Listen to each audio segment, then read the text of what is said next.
Assalamualaikum teman-teman, seperti biasa sebelum mulai Mimin mendoakan semoga teman-teman semua selalu dalam keadaan sehat walafiat. Oke, kali ini kita akan melanjutkan Martial Master versi novel bagian 1975. Bagi yang baru bergabung, selamat bergabung, dan bagi yang belum subscribe dulu lah agar Mimin tambah semangat lagi nih bikin videonya. Oke, kalau sudah kita langsung masuk ke isi ceritanya. Namun, sebelum Putri Yao bisa menyelesaikan kata-katanya, tiba-tiba, boom! Seluruh kerajaan mayat hidup bergetar hebat dan kemudian serangkaian-serangkaian raungan mengerikan datang dari kejauhan dari tepi kerajaan mayat hidup itu. Bahkan dalam kehampaan ini, Qin Chen dan yang lainnya dapat dengan jelas merasakan dampak suara yang sangat menakutkan. Qin Chen pun terkejut dan buru-buru mendongak. Dia melihat ada serangkaian kekuatan datang dari langit ke kerajaan mayat hidup di kejauhan. Pada dinding batas kerajaan mayat hidup tersebut banyak sekali aura menakutkan. Sepertinya di sana ada banyak pria kuat yang sedang menyerang dengan ganas.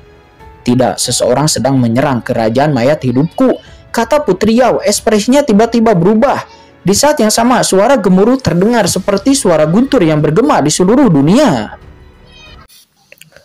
Makhluk mayat hidup di bawah, tolong buka tembok pembuka ini. Jika tidak, maka kamu tidak boleh menyalahkanku karena bertindak kejam, kata suara yang bergemuruh itu. Suara ini sangat dingin, juga memancarkan niat membunuh yang mengerikan. Samar-samar suara itu ditransmisikan dari kehampaan di luar kerajaan mayat hidup. Bahkan pada jarak yang tak berujung itu masih terpancar dengan jelas sampai ke sini. Suara ini berasal dari Kaisar Mingjang. Ekspresi Putri Yao berubah, matanya berkedip-kedip dan kesadaran Putri Yao langsung menembus keluar. Dan setelah merasakannya, seketika informasi di dalamnya langsung muncul pada Putri Yao. Mata Putri Yao tiba-tiba menunjukkan sedikit kemarahan. Sementara Qin Chen yang melihatnya, dia mengerutkan kening. Putri Yao, apa yang terjadi? Tanya Qin Chen. Itu Kaisar Mingjang, kata Putri Yao, matanya menjadi dingin. Orang ini telah memimpin banyak kaisar agung dari dunia bawah, datang secara serentak ke sungai orang mati dan menyerang kerajaanku. Mendengar itu ekspresi semua orang menjadi terkejut. Namun mereka semua bingung bagaimana cara Kaisar Mingjang bisa membujuk para kaisar agung lainnya di dunia bawah. Selain dia, banyak juga kaisar agung dunia bawah sekarang sudah berkumpul di luar kerajaan kematianku dan menginginkan kerajaan kematianku untuk membuka jalan masuk. Ini benar-benar sangat mengejutkan. Bukanlah Putri Yao sebelumnya mengatakan bahwa alasan kenapa Kaisar Mingjang tidak menyerang kerajaan mayat hidup itu karena takut diketahui oleh Kaisar Wu Yue dan 4 kaisar agung lainnya. Namun kenapa sekarang mereka semuanya datang secara bersama-sama? Putri Yao juga hanya bisa menggelengkan kepalanya karena dia tidak tahu apa yang terjadi. Bahkan kali ini Kaisar Mingjang bukan satu-satunya yang datang ke sini, tapi kali ini keempat kaisar agung juga telah datang. Kaisar Wu Yue, Kaisar Yoming, Kaisar Yan, mereka semuanya sekarang berada di luar kerajaanku. Sekarang kita benar-benar dalam masalah. Kaisar Wu Yue dari 5 gunung suci, Kaisar Yan dari istana ke-10, dan Kaisar Yoming. Bagaimana ini mungkin? Pada saat ini Molly, Kaisar Naga Penjara, dan yang lainnya juga menghirup udara dingin, menunjukkan ekspresi tidak percaya. Bukankah Kaisar Wu Yue dari 5 gunung suci dan Kaisar Yan dari istana ke-10 sudah berbalik melawan satu sama lain di bawah rancangan Qin Chen? Namun mengapa mereka semuanya sekarang datang bersama dengan Kaisar Mingjang? Mereka juga semuanya tahu bahwa Kaisar Wu Yue telah menghancurkan sendiri gunung Hun Yue-nya yang kemungkinan besar telah menghancurkan desain Qin Chen. Tapi sekarang Kaisar Yoming sebenarnya juga bersama mereka. Apa yang terjadi? Bukankah Kaisar Yoming adalah bawahannya Qin Chen? Bagaimana dia bisa berkolusi dengan mereka? Memikirkan hal ini, Kaisar Naga Penjara dan yang lainnya buru-buru melihat ke arah Qin Chen. Pada saat ini Putri Yao juga sepertinya memikirkan sesuatu dan dia tiba-tiba menoleh melihat Qin Chen. Aku mengerti alasan mengapa Kaisar Mingjang membawa begitu banyak kaisar agung dari dunia bawah, pasti karena tempat ini. Berbicara tentang ini, mata Putri Yao berkilat. Tuan Qin, maafkan aku harus mempertahankan kerajaanku terlebih dulu. Aku tidak akan dapat membawamu ke tempat asal inti untuk sementara, kata Putri Yao. Setelah mengatakan ini, Putri Yao berbalik dan dia menyapu ke arah luar dunia hampa dengan suara mendesing. Putri Yao, tunggu sebentar, kata Molly. Ekspresinya tiba-tiba berubah dan Molly buru-buru mengambil tindakan untuk menghentikan Putri Yao. Akan tetapi pergerakan Putri Yao sangat cepat. Di saat dia mengambil tindakan, seluruh tubuhnya telah memasuki atmosfer kehampaan. Pada saat yang sama dengan suara letupan, garis udara kosong tiba-tiba berhenti di depan Molly. Jika Molly tidak mengelak tepat waktu, maka garis udara kosong ini akan merobek tubuhnya dalam sekejap. Molly pun hanya bisa menahannya dan lalu melihat ke arah Putri Yao yang telah semakin menjauh darinya. Dengan ekspresinya yang muram, dia pun berkata dengan cemas, Putri Yao, masalah ini tidak ada hubungannya dengan kami. Karena ada musuh yang datang, kenapa kita tidak biarkan aku pergi bersamamu untuk membantu? Mendengar itu, Putri Yao berbalik dan melihat ke arah Qin Chen dan rombongannya dengan ekspresi jelek di wajahnya dan berkata, Tuan Qin, maaf, putri ini tidak bisa menerima resiko. Harap tunggu di sini sebentar. Masalah ini adalah urusanku sendiri di kerajaanku. Setelah urusan ini selesai, aku pasti akan datang untuk meminta maaf secara langsung, kata Putri Yao.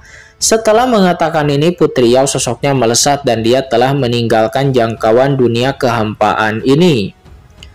Dan setelah keluar, Putri Yao berkata kepada Asna dan yang lainnya, jaga dunia luar, ayo pergi ikuti aku untuk menemui musuh. Kata Putri Yao, dia segera memimpin sekelompok prajurit mayat hidupnya untuk naik ke langit satu demi satu dan menghilang dalam sekejap mata. Mereka jelas telah pergi ke tembok pembatas meninggalkan Qin Chen dan kelompoknya di sana. Dalam kehampaan. Sudah berakhir. Sekarang, bos, apa yang harus kita lakukan? Kita tidak akan terbunuh oleh napas kehampaan ini, kan? Kata Xiaolong, dia melihat napas kehampaan yang samar di sekitarnya dan berkata dengan sedikit gemetar. Tidak ada udara kehampaan yang mengalir dalam jarak beberapa puluh kaki di sekitar mereka. Tetapi di luar jangkauan ini ada aliran udara hampa yang lewat terus-menerus. Begitu Anda meninggalkan jarak ini, maka Anda akan langsung tercekik oleh napas kehampaan yang sangat menakutkan ini. Dan Anda akan berubah menjadi bubuk. Dengan kata lain, saat ini kelompok mereka berada di tengah-tengah dan mereka berada dalam dilema. Apa yang harus kita lakukan sekarang? Kata Kaisar Naga Penjara. Dia bertanya dengan gugup. Mengapa kamu begitu cemas? Kata Qin Chen. Qin Chen sama sekali tidak cemas dan menatap ke langit yang jauh dan dia mengerutkan kening. Mungkinkah kamu sudah menduga bahwa dia akan melakukan ini? Kata Molly. Tiba-tiba dia berkata dengan suara yang dalam. Molly terbangun dengan kaget. Dari saat Molly merasakan kerajaan mayat hidup sedang diserang sampai Putri Yao pergi, Qin Chen tidak bereaksi sama sekali. Ini sama sekali tidak sejalan dengan karakternya. Bahkan dia bisa merasakan ada yang tidak beres sebelumnya dan buru-buru mencegat Putri Yao.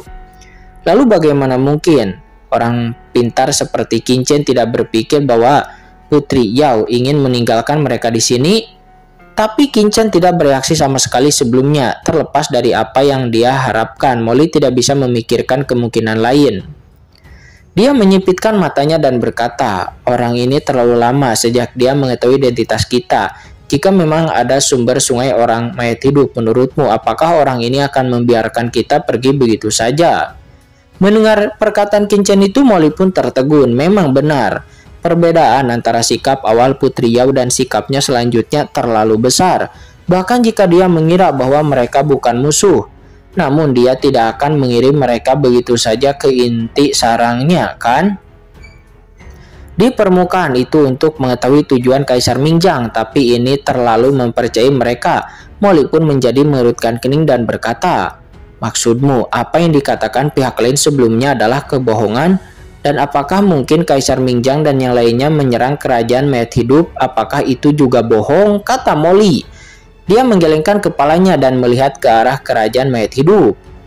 Suara dan gerakan sebelumnya itu terdengar seperti kerajaan mayat hidup sedang diserang dan itu tampaknya tidak palsu. Ya, tentu saja itu tidak palsu, kata Qingchen. Dia menyipitkan matanya dan menatap ke kejauhan.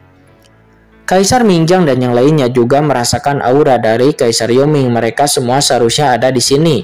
Molly tiba-tiba terkejut. Apakah Kaisar Yoming benar-benar bergabung dengan Kaisar Wu Yue dan Kaisar Mingjang? Mungkinkah orang ini telah mengkhianati kita? Mendengar itu, Qingchen mencibir dan bilang bahwa Kaisar Yoming tidak mengkhianati kita. Terlebih lagi, Kaisar Yoming tidak akan mungkin bergabung dengan Kaisar Wu Yue. Karena notabene-nya, Kaisar Wu Yue adalah orang yang dulu telah menjebaknya. Molly pun tidak mengerti dan dia tidak bisa membantu, tetapi dia mengerutkan kening sambil berpikir, mungkin terjadi sesuatu yang tidak mereka ketahui. Dan lalu Qingchen juga bergumam alasan mengapa Kaisar Mingjang berani membawa Kaisar Wu Yue dan yang lainnya ke sini, mungkin ada hubungannya dengan kita. Pada titik ini Putri Yao mungkin benar sebelumnya dan memang kitalah yang membawa bahaya ke kerajaan mayat hidupnya. Maksudmu, Kaisar Mingjang dengan sengaja mengungkapkan keberadaan kita untuk memberinya kesempatan menyerang kerajaan mayat hidup? Kata Molly. Dia terus berpikir. Molly juga adalah orang yang sangat pintar. Dia mungkin tidak bisa memahaminya dengan jelas pada awalnya. Namun sekarang Molly perlahan-lahan memahaminya. Aku mengerti, kata Molly. Dia menyipitkan matanya dan berkata, jika apa yang dikatakan Putri Yao sebelumnya tidak berbohong kepada kita, Kaisar Mingjang telah menemukan Anda dan Kaisar Yoming saat pertama kali Anda memasuki dunia bawah. Dan jadi, dia tidak melakukannya, berani menyerang kerajaan mayat hidup karena dia takut Kaisar Wu Yue dan yang lainnya akan mengetahuinya. Akan tetapi jika dia diberitahu bahwa Kaisar Wu Yue 5 gunung suci dan yang lainnya atas namamu, maka dia akan punya alasan untuk melakukan penyerangan kepada kerajaan mayat hidup. Lagi pula sangat tidak dapat diterima bagi beberapa kaisar tertinggi di dunia bawah. Dalam hal ini Kaisar Mingjang mungkin akan dapat menggunakan Kaisar Wu Yue dan yang lainnya untuk mengambil tindakan. Mengatakan ini wajah Molly tiba-tiba menjadi sangat jelek. Dia benar-benar merasa bahwa rencananya sangatlah matang dan juga itu sangatlah jahat. Saya khawatir ini hanya pengalihan semata. Qingchen sepertinya tahu bahwa orang itu memiliki tujuan lain. Apa tujuan lain? Molly menghirup udara. Jika ini masalahnya, maka mereka harus menghentikan orang itu. Dia melihat sekeliling, wajahnya tiba-tiba menjadi sangat jelek. Sekarang mereka setelah terjebak di sini, mereka dalam dilema. Dan mereka bahkan tidak punya cara untuk bisa pergi dari tempat ini. Lalu bagaimana mereka bisa menghentikan pihak lain? Tidak, Qingchen, kamu sengaja tetap tinggal di sini. Apakah ada cara? Kata Molly. Dia tiba-tiba menatap Qingchen. Putri Yao menjebak mereka di sini hanya karena dia ingin memiliki cukup waktu untuk mengetahui asal-usul kita yang sebenarnya. Tapi dia mungkin tidak menyangka bahwa aura kehampaan ini tidak akan dapat menjebak kita, kata Qingchen sambil tersenyum. Mendengar itu Molly pun mengerti apakah kepercayaan diri Qingchen itu berasal dari Xiao Xiao. Qingchen menegaskan bahwa itu tidak untuk masalah kecil seperti ini. Qingchen tidak perlu menggunakan Xiao Xiao. Kemudian saya melihat mata Qingchen yang dingin dengan esensi di tubuhnya yang tiba-tiba mengalir keluar. Dan saat berikutnya, Qingchen mengangkat pedang Excalibur dan seluruh tubuh pedang terbang langsung menuju ke udara kosong di depannya. Melihat itu ekspresi Molly berubah drastis. Kaisar Naga Penjara dan Xiaolong juga terkejut. Namun pada saat ini Qingchen sudah melangkah ke dalam kehampaan dan boom. Dalam sekejap, udara kehampaan berubah menjadi pilar tajam melesat ke seluruh tubuh Qingchen dengan berantakan. Mungkin karena Putri Yao khawatir Qingchen dan yang lainnya akan mengambil resiko, jadi napas kehampaan di ruang terbuka sangatlah teratur, dan ada napas kehampaan berskala besar yang menakutkan yang nampak langsung memotong Qingchen. Pada awalnya itu setipis bulu, tapi napas kehampaan bahkan dengan hembusan udara kecil ini tiba-tiba mengeluarkan suara letupan. Dan ketika melewati tubuh Qingchen dalam sekejap, seluruh tubuh Qingchen telah menjadi tubuh berdarah. Dia menjadi manusia berdarah dan armornya bahkan hancur berkeping-keping dalam sekejap, hampir tidak menyisakan tempat yang utuh. Hanya saja kali ini ketika napas kehampaan yang halus ini merobek kulit Qingchen dan menembus lebih dalam ke dalam tubuhnya, permukaan tubuh Qingchen benar-benar membentuk napas hitam pekat Segera setelah aura pelindung tubuh Qinchen ini muncul, niat membunuh yang kuat menyebar dan udara hampa halus di sekitarnya bergerak seperti badai pasir pada armor pelindung hitam tersebut. Dan Qinchen sendiri tubuh fisiknya sembuh dengan kecepatan yang terlihat dengan mata telanjang.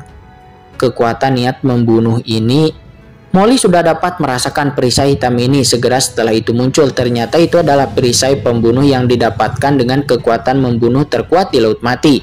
Pada saat ini Qinchen sedang memegang pedang Excalibur dan perisai niat membunuh di tubuhnya itu adalah perisai yang bersirkulasi yang meminjam kekuatan niat membunuh dari pedang Excalibur untuk menahan napas kehampaan.